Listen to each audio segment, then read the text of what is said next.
Sidang perkara dugaan pemalsuan akta otentik yang mendudukan terdakwa King Vinder Wong kembali menjalani persidangan dengan agenda pemeriksaan terdakwa. Dalam keterangannya di persidangan, menurut King, Aprilia Okajaja pernah sebanyak 2 kali mendatangi kantor notaris Dedi Wijaya.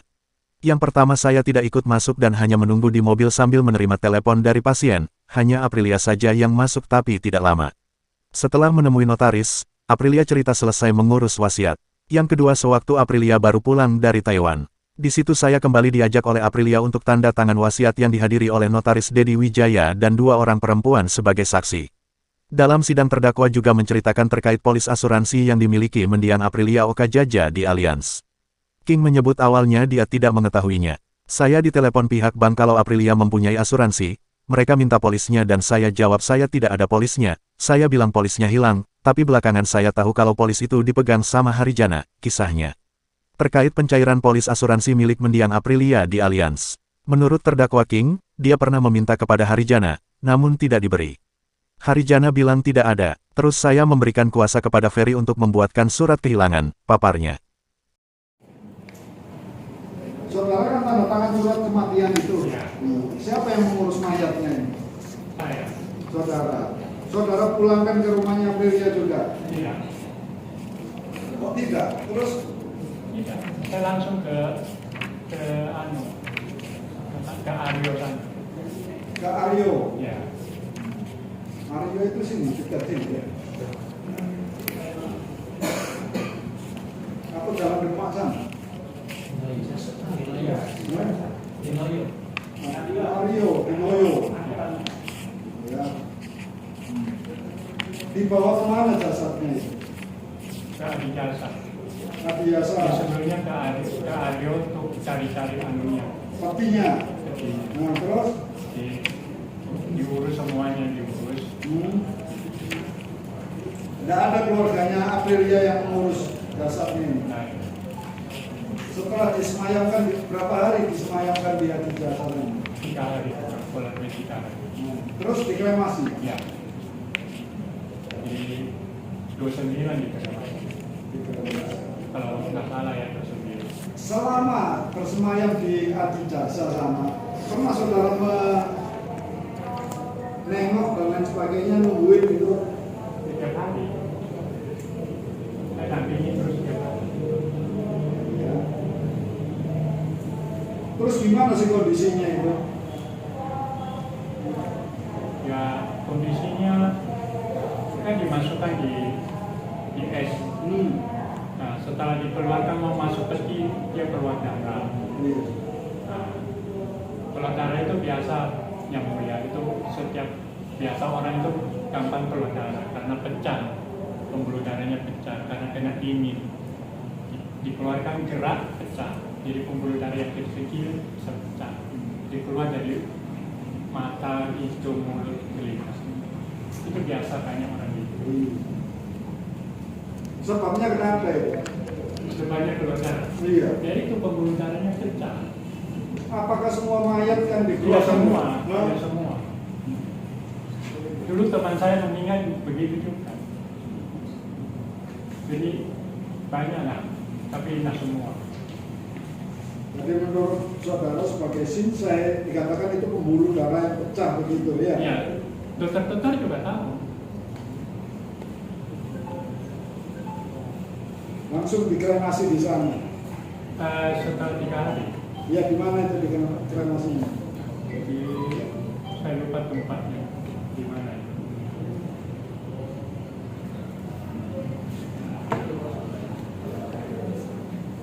Saudara kan balik lagi ke ini ya, yang berhasil dicairkan kan begitu ya, cuma asuransi saja. Yang lain-lainnya bagaimana Nah, pengurusannya? tidak ada. Saudara sempat mengurus? Tidak bisa memang. Itu sudah katanya aturan dari partai bisa. Kenapa tidak bisa? Karena ada kasus. Kasus apa itu? Ya ini. Sebelumnya kan tidak ada kasus. Ada, sudah ada perdata itu. Oh sudah ada perdata. Siapa yang menggugat? Yang menggugat itu kan saya disomasi. Jadi saya yang menggugat Pak. Ya disomasi oleh siapa? Ariana. Mariana. Nah, apa somasinya? Ya saya masuk rumah itu tidak minta izin. Ngambil barang. Nah barang itu punya saya sendiri. Kan tiap hari saya mesti ke rumah Marco itu. Di samping barang itu ada somasi mengenai Barang-barang saya. enggak, pewarisan segala macam ada enggak di somasi itu? Enggak ada. Enggak ada. Kalau enggak ada kok enggak bisa dicairkan kenapa itu? Saya nggak tahu. Katanya aturan Pak nggak boleh karena ada kasus ini. Jadi nggak boleh. Untuk Karena balik kan ada nama saya. untuk rumah yang ada di mana itu Marco itu. yang diwariskan kepada saudara ada 3 rumah toh? Nah, kedondong itu ada yang sudah mencoba dibalik nama begitu. Tidak, nggak pernah. Surat-surat yang dikuasai siapa? Katanya 3 rumah ini. Ya dikuasai Bu April ya.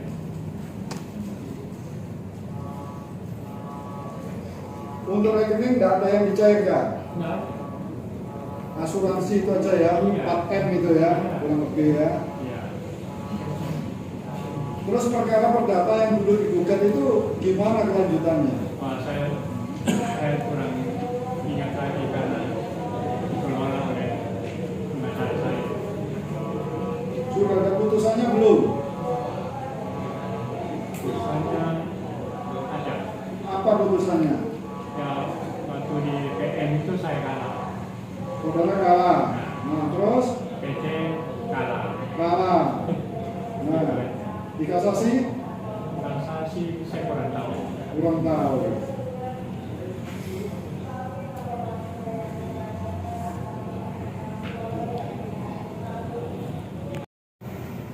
Ya, dan saudara mendapat surat keterangan kematian ya. Ya. Ya, kemudian saudara serahkan ke siapa? Tadi? Telepon. Telepon untuk serahkan ke Pak Hari. Ya. Ya. Keluarga mereka sudah dapat itu. Terus saya minta ke. Kenapa saudara serahkan ke Pak Hari? Saudara anggap apa dia Pak Hari itu dengan Bu Aprilia? Hah? Dia direktur. Iya. Saya cuma titip aja. Nanti setelah itu kembalikan ternyata dia sudah bawa pulang. Kalau titip apa berat surat itu? Bukan. Kenapa kalau saudara simpan sendiri? Bawa pulang. Iya. Meninggal. Enggak apa. Kenapa enggak saudara simpan sendiri? Saya takut hilang. Nah, kenapa pikirannya ke Pak Hari?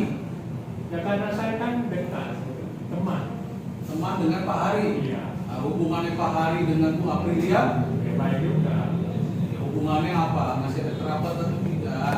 Rapat. Akrab juga. Kerabat atau tidak? Hubungan kekerabatannya saudara masih dalam lingkup keluarganya Bu Aprilia atau tidak? Teman aja. Hah? Teman-teman aja. Bu Haryana ini anaknya Pak Hari. Ya. Saudara tahu benar nggak keluarganya Bu Aprilia itu? Tahu. Hah? Tahu. Iya. Saudara tadi cerita ada gugatan ke saudara Iya. berkaitan dengan apa?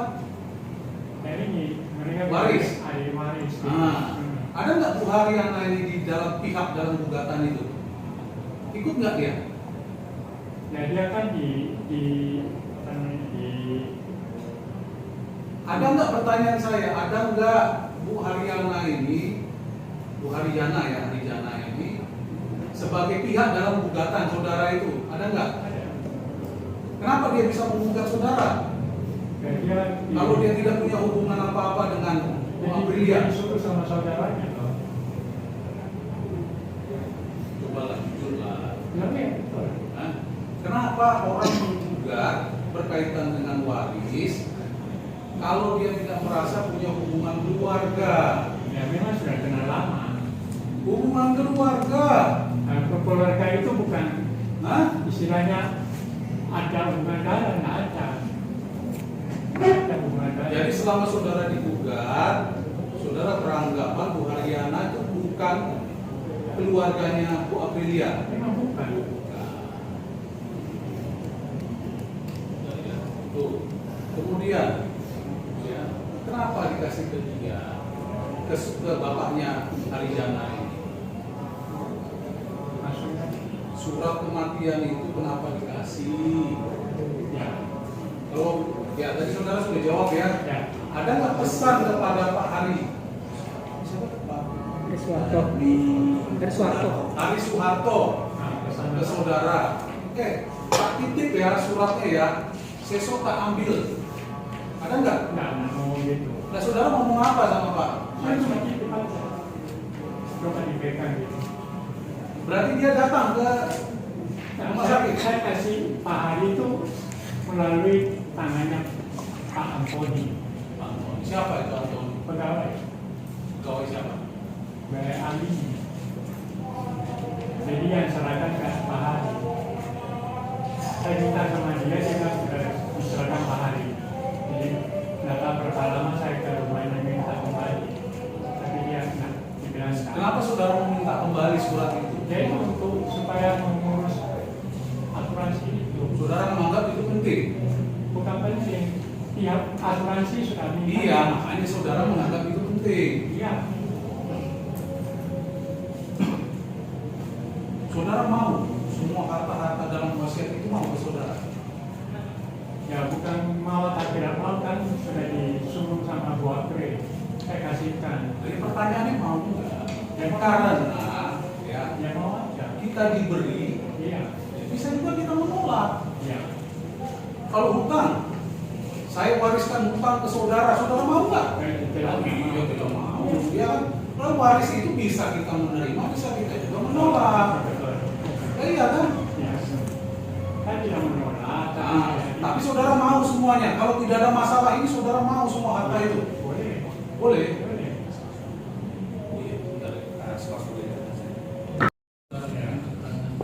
Sadar ya. Sadar kalau konsekuensi atas ketidaksesuaian keterangan dalam surat itu mengakibatkan akibat hukum tertentu. Nah, ini kalau saya bikin ini, ya kalau akibatnya enak, sudah memperoleh sesuatu. Nah, tapi kalau ternyata akibatnya mempunyai pengaruh yang beresiko, Ya tentu pasti ada risiko. baik, saudara sadar? Ada. Saudara bikin. Sederhana saja, dan ini tidak prinsipal sebenarnya, tidak prinsipal. Sampai itu prinsip. Iya, tidak begitu penting sebenarnya. Ya. Tapi dengan pernyataan bahwa ditutup dengan kalimat ya. Demikian surat permohonan ini saya buat dengan sebenar-benarnya. Akan kami gunakan sebenarnya. Pernah saya bacakan. Saudara tidak konsisten berkaitan dengan hubungan saudara dengan Aprilia. Oke. Sebagai kakak, saudara kakak, sebagai adik, sebagai teman.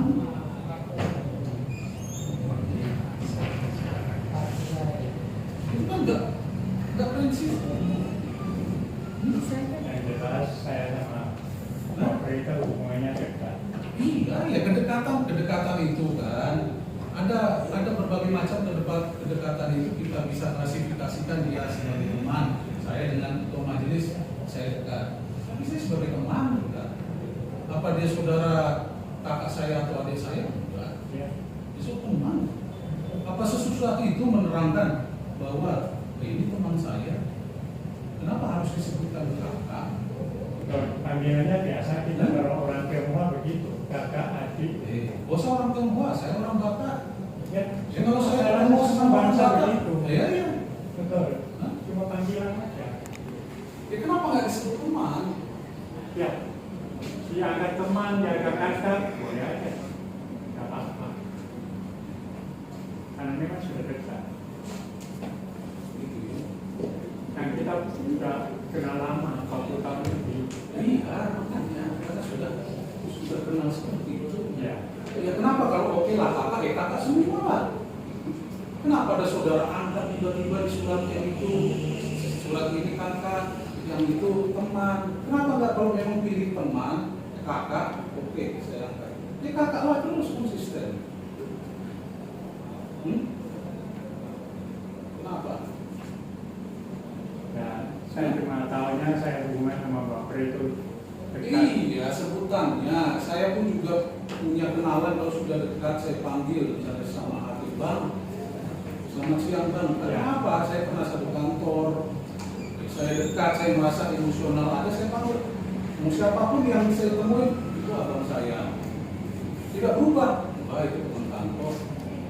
Jadi saya dekat, makanya saya di dalam perusahaan saya diangkat jadi komisaris. Saya nggak nanya, saya mau menanyakan hubungan relasi saudara dengan Bu Aprilia kalau saudara merasa dekat. Ya, kita berhubungan seperti kakak adik itu aja. Iya, memang saya percaya kalau saudara punya itu, Iya. tapi dalam pembuatan surat, ya itu bisa berimplikasi. Coba tanya sama Pak Dedi, ya, notaris ya, Pak Dedi, ya dalam pembuatan akta status, ya, jangan disorot-sorot begitu ya wartawan ya, ya tolonglah ya. Ada etikanya ya, ini bukan sorot itu. Siap. Ada etikanya. Ya. Coba saya tanya Pak Notaris ya Pak Dedi ya. Penyebutan siapakah relasi antara pemberi dengan penerima itu kan harus jelas kan?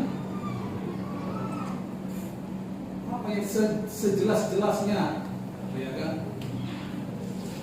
Apakah dia seorang teman, apakah dia seorang adik, kakak? Ya. Itu lain Pak. Kalau di kacamata hukum itu ada implikasinya.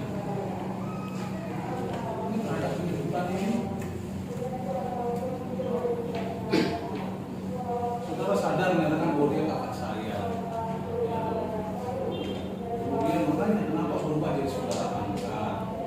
Itu karena mamanya yang angkat saya jadi anak angkat. Dan saudara ada berhubungan dengan mamanya Aprilia. Berhubungan. Iya, kita bicara relasi saudara dengan Bu Aprilia. Makanya mamanya ngangkat saya jadi anak angkat, jadi otomatis anaknya jadi kakak saya.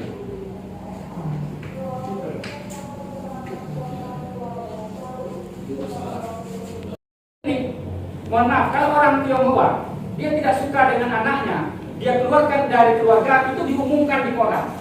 Si A atau maaf Ahui misal, nama sebaran ya. Mulai dari saat ini, karena kelakuannya dalam perusahaan ini dan keluarga sudah tidak dinyatakan lagi sebagai anak. Nah, saudara tadi sebalik, saudara menerangkan saudara diangkat oleh ibu atau orang tuanya Aprilia Okajaya sebagai anak angkat. Ada surat pengangkatannya. Jadi hanya pengakuan saudara saja. Bukan. Apa? Dari mereka. Ya. Tidak bisa. Ini sampai ketahuan saya. Kalau orang Tionghoa, kalau mengangkat kaum oh siap. Saya hanya menyampaikan saja. Oke, siap. Jadi itu hanya lisannya aja. Ya, lisannya menerangkan saudara diangkat sebagai anak angkatnya dari orang tuanya Aprilia Okajaya. Sewaktu ngomong itu kapan? Ngomongnya kapan? Ada siapa? Nah, Sudah lama. Baik. Itu ada siapa saja yang paling tidak mendengar lah? Semua saudaranya juga tahu bahwa saya diangkat. Sama ibunya, Saudaranya semua. termasuk Ibu Venita Okajaya yang kemarin baru saksi di sini ya. Oke, ya baik. Itu tahunnya. Teman juga. Oh ya, itu di rumahnya. Dimanapun dia bilang. Bukan, waktu pertama kali menyampaikan King Finder Wong saya angkat sebagai anak angkat itu kapan? Itu di luar negeri. Di luar negeri. Waktu saya rawat mamanya. Di mana? Di Taiwan. Oh di luar, bukan di Indonesia. Terus suster tanya ini siapa? Baik. Nah, mamanya bilang ini anak angkat saya. Anak angkat saya. Ya. Itu ya. Suster yang tanya. Waktu di Taiwan. Iya, saya rawat, saya yang jaga. Waktu kan badannya tidak sehat, dia tidur di hotel. Saya yang jaga. Saudaranya tidak ada yang jaga. Baru tahu bahwa barang itu benar-benar ada di tangan mereka itu kapan? Setelah lapor atau sebelum? Sebelum. Tidak tahu saya lupa. Tidak tahu. Iya. Kenapa saudara tidak menyuruh lawyernya untuk melapor pidana kalau hak saudara? Karena saya nggak ngerti itu haknya saya. Saya nggak tahu. Saudara tidak tahu, walaupun sudah tertulis nama saudara penerima ini. Ya. Saudara punya hak selaku pelaksana wasiat untuk menguasai dulu terlebih dahulu sebelum dibagi, menguasai dulu. Itu hak diberikan undang-undang pelaksana wasiat. Itu juga tidak lawyer kita usahakan. Ya, nggak kasih tahu. Kemudian, apakah saudara ada memberi kuasa kepada lawyer dalam hal ini saya Ya. untuk mengajukan PK terhadap putusan? Ada.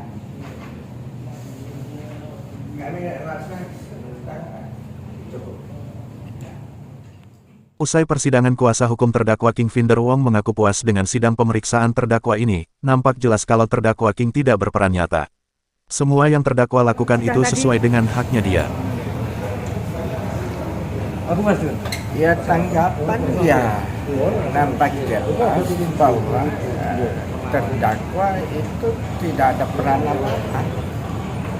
Jadi semua yang dia lakukan itu sesuai dengan haknya dia. Makanya saya tadi menyinggung kenapa penasihat hukum dulu tidak melaporkan mereka-mereka yang menguasai barang, karena di dalam wasiat itu sudah menunjuk wakil sebagai pelaksana wasiat. Kalau dia pelaksana wasiat, dialah yang menguasai barang warisan. Ternyata enggak, dikuasai semua sama Arjana.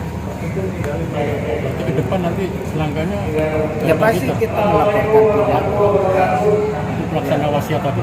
Iya. Pak ada kesan kesusu tadi Pak dari pihak Kesusu, sehingga mengurus begini tidak mengurus kesusu, begini. karena masa mau dibiarkan. Sekarang asuransi mengatakan ini ada apa? Kamu sebagai penerima manfaat, kalau sudah diberitahu itu ada batas waktu. Kalau tidak diurus, ya menguntungkan asuransi. Bahkan bisa-bisa klaimnya nggak jalan. Jadi ya dengan itu dia mengurus sesuai prosedur asuransi. Dan yang rugi itu kan asuransi kalau itu ternyata ada yang melanggar prosedur. Dari Surabaya, Rahayu mewartakan.